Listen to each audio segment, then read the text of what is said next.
Welcome to the Sharkpreneur podcast with Kevin Harrington and Seth Greene. Kevin Harrington is the inventor of the infomercial, one of the original sharks from the hit TV show Shark Tank, and has generated over $5 billion in TV and digital direct response sales. Seth Greene is the world's first trusted authority on cutting-edge direct response marketing, a best-selling author, and the only 3-time Marketer of the Year nominee. On the podcast, Kevin and Seth interview sharkpreneurs who share straight talk on what it takes to explode your business. 49 faces looked to him in triumph. Over the last 12 months, they had each taken turns and promoted his business for a week at a time, driving over $987,342 in revenue. What if you had a network of 50 centers of influence who promoted your business every week for a year? Grab your copy of the #1 Amazon best-selling book, The Ultimate Guide to Growing Your Business with a Podcast, at 33% off the Amazon price by going to ultimatepodcastbook.com. Again, that website for 33% off the Amazon price is ultimatepodcastbook.com. Welcome to the podcast. This is your host, Seth Greene. Today, I am super excited to welcome back a repeat guest, Richard Wilson from FamilyOffices.com. Richard, thanks so much for joining us. Yeah, appreciate you having me here again, Seth. Yes, we greatly appreciate you coming back. So for folks who maybe didn't hear the first episode that we did a while ago, tell everyone a little bit about what FamilyOffices.com is and does. Sure. Yeah. So I started Family Office Club 18 years ago. We've hosted 300 live events, and we're the only investor club that offers 30 nationwide events a year. We have 40 AI tools, and we also have a distribution reach of about 18 million people across our social media groups, mostly on LinkedIn. We've got about 15.5 million on LinkedIn. So we essentially just help people meet in person with investors and learn directly from them.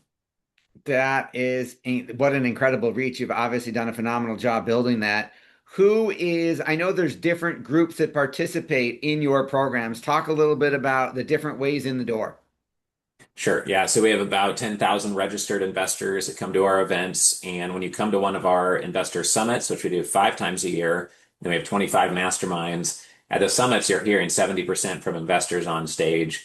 But we also have people that are raising capital. And, by chance, our next event's a capital raiser boot camp. And if you're running a fund or you want to scale your business or grow a business, we have memberships available in Family Office Club for those on that side.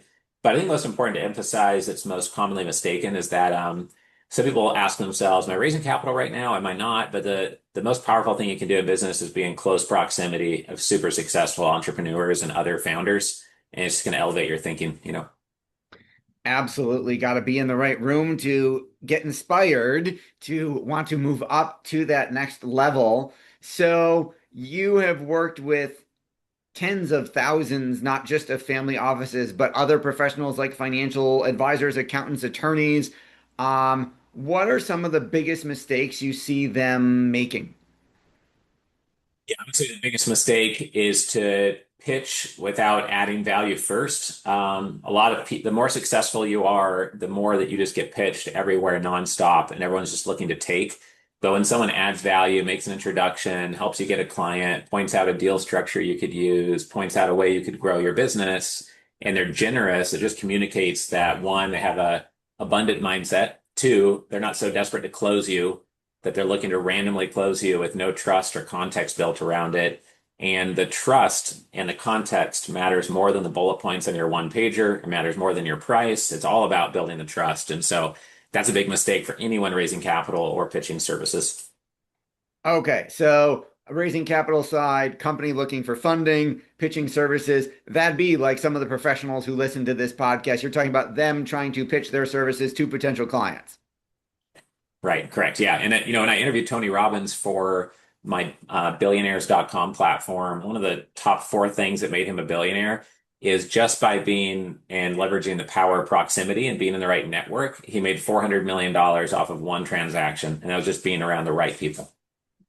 That is an excellent testament to the power of proximity, and you are living proof of that and have built one heck of a business because of it. So let's talk about what are some of the misconceptions you hear about, the family office model? Yeah, some people think that family offices are kind of like dumb money, and they say like, "Well, I can't go to institutions. Let me just pitch a family office." That's a misconception. I think that also um, many people underestimate the length of time it will take to develop the relationship, but they underestimate how powerful it can be. Like one investor might be equal to 400 small investors, and if you're a professional service provider getting one client could be equal to 10 or 40 other clients or more. And so having more patience, but taking high action and being patient with like the big result coming at some unknown amount of time in the future is probably a number one mistake. That makes a lot of sense. You talked about decision make, the mental model and the thought of proximity. And you mentioned Tony, obviously, and you talked about proximity. What are some other mental models you've seen among folks that you've interviewed on the Billionaires platform? Yeah, great question. So they're high velocity. Like Sam Altman says, he's never seen a successful, slow moving person. Elon says that speed is the ultimate weapon in business. There are others like the founder of Oracle that basically said you need to really identify your top 1 to 3 priorities and ignore everything else. And I think it's this expectation of excellence from themselves, extreme focus, willing to do things that others people say are not possible or not realistic, or that's not how things are done. They know if they follow the herd, they're going to end up looking like the herd. And their wealth was created by taking these experiments that could have exponential upside results and have limited downside costs. But if one of those 20 experiments works or two of them, then they could come out as an industry leader and dominate a sandbox, dominate distribution channels, et cetera. So I think that's kind of like some of the common themes we hear over and over again, like constant self-improvement, voracious learners, excellence, extreme focus. That all makes sense. How do you work with, let's talk about the professional side. How do you work with registered investment advisory firms, accountants, lawyers, et cetera, who are looking to get into the market? Sure. Well, we host 30 nationwide events a year. And so we have 40 plus AI tools that help people dial in their messaging, rate their materials, write a one-liner, write their 1 minute pitch video script, et cetera. But most importantly, because lots of people have AI tools these days, is the in-person events, like learning directly from decamillionaires, centimillionaires, connecting with them face to face. Dr. Robert Cialdini has proven that it's 16 times more likely that you close a transaction if you've met them face to face. So I would do anything you can to first show them a video that you're real and that you're like them and are going to be super helpful, and then get them in person face to face. So we use our digital funnel, like our podcast and our YouTube and ebooks and 18 million on social media, just to get people in a room face to face to do real business. That makes a lot of sense. So you welcome professionals to be part of the network and play in the sandbox. Right. Yeah. I mean, I think that we get those requests all the time while setting up family offices. Who should I work with in this area, et cetera. And I would just say that the more that you listen first in every engagement with family offices and then really dial things into exactly what they've already told you is most important to them versus just giving them their blanket template pitch, the better things will go. Because in many spaces, like a law firm with legal advice or a wealth advisor with, allocating you to the public markets, like the core thing is pretty commoditized in many industries. So you have to really dial it into exactly what their migraine is and look like the Excedrin to them. Otherwise it's just going to be like, generic ibuprofen that can get anywhere. I love the aspirin analogy. I haven't heard that one before. I will borrow that. Sure. So for our folks who are watching or listening, talk a little. You've written a number of books. You mentioned the podcast. Talk about all of the content platforms you're on. Yeah, sure. So on YouTube, we have a channel called Centimillionaire Strategies. We've put out 2,300 videos there. And importantly, for anybody listening, because of the visual aspect, we probably get 5 or 10x the engagement and the business reach outs from decamillionaires and centimillionaires because of the YouTube. And if anyone out there is growing their channel or wants to get to know us better, one thing that works for us that you could emulate is that we have under playlist on Centimillionaire Strategies channel, there are playlists for 17 videos on how to raise $100 million or more, or 14 videos on how to start a family office, or our mini series of Centimillionaire fireside chats and billionaire fireside chats. And the reasons those work is that once they get sucked into a video or two, they go down that rabbit hole. And then we find that the trust conversion of going through that and seeing the event space and the rooms are real. And for anyone listening, it could be the same with you running a wealth management offering or a law office, a law firm, et cetera. And so we have a family office podcast. We have a LinkedIn newsletter called Deca Millionaire Accelerator, and a number of ebooks and stuff. I won't bore everybody by rattling off, but most important is probably the YouTube playlists in terms of getting to know us, but also you using that to grow whatever your professional practice is if you're listening here. I love that you have given back so much and shared what has helped make you successful and grow the family office business. For our folks who are watching or listening, what are some of the trends you are seeing that you're working on for the new year? Sure. One is artificial intelligence, like augmenting your real-time AI intelligence levels for when you're on the call with a client and have the AI tool trained on the deep data on everything you have done since you started your company. And then as your human brain is thinking, the AI brain can also think and remind you of a webinar you did 9 years ago or a interview you did that'd be super helpful to them, et cetera. So that's one thing is kind of like real-time AI augmented intelligence boosting. And then the other thing is related to putting together deal structures, conducting due diligence, putting together one-liners for offerings. We've got well over 40 of those types of tools. We're putting a ton of time into the what we call investor super intelligence, these one-off AI tools. And what we find is that a percentage of those listening, a big percentage, 70% or so, use GPT or Gemini or something relatively often, a few times a week.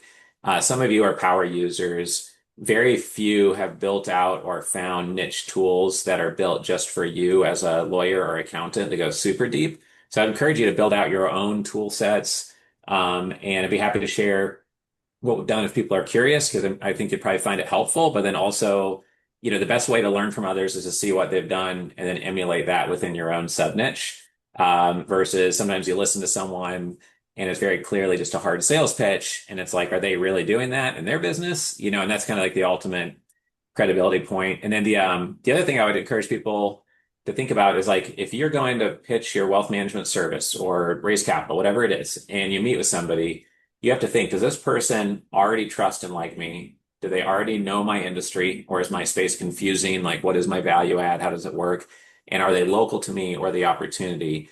Because these three trust curves of the leadership and then the industry and then being local to the opportunity or local to you, we find that drives whether people close or not more than anything else. But if everybody you're pitching understands your industry, you don't need to spend a lot of time on that. You really need to spend time on getting them to trust and like you and getting them to look at the exact opportunity as much in person as possible. And the people that go into meetings with someone they don't know, an industry they don't know, and they're not local to the opportunity are very unlikely to buy, we've found. Whereas if they're really high on those trust curves, you're very likely to close the deal. So we're always trying to think about that as we go into a pitch with like a centimillionaire or a billionaire client. You have helped so many people and reached so many. What's the biggest challenge you're working on now? I think the biggest challenge is that with AI, the good news is in person is more powerful than ever before. Like you can't AI the relationship building of face to face. People just don't trust it, right? Anything not in person could be faked and not real, including a whole data room, a video, someone talking, etc. So the challenge is that when you send an email out now trying to add best practices to someone's life, could AI have told you advice that's just as good from 20 billionaires, right? And so now there's a much higher bar of being that much more engaging with email communications, that much more helpful with any content that's recorded. And you really have to hit people between the eyes with super specialized value because now they can get value on tap and in-depth analysis and insights on tap that before was restricted to thought leaders. And so as a thought leader in the family office space, we're seeing that change in real time. And so we're adapting through doing more live webinars, more hot seats, going from 20 to 30 live events a year. But I think for others listening, if you're having a hard time with email response rates or having a hard time with putting out a white paper or other information, it could be some of that AI dynamic going on that affects, I think, all founders out there. Absolutely. Your passion is obvious. What do you like best about what you're doing?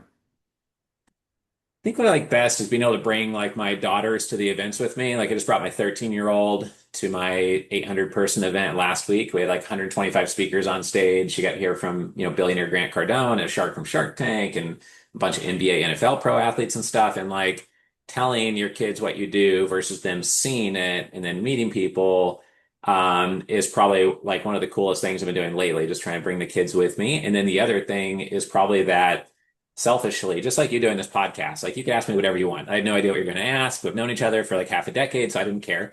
But on stage, selfishly, I script every discussion panel and every fireside chat that's sent to Millionaire. I just ask them what I'm selfishly trying to learn.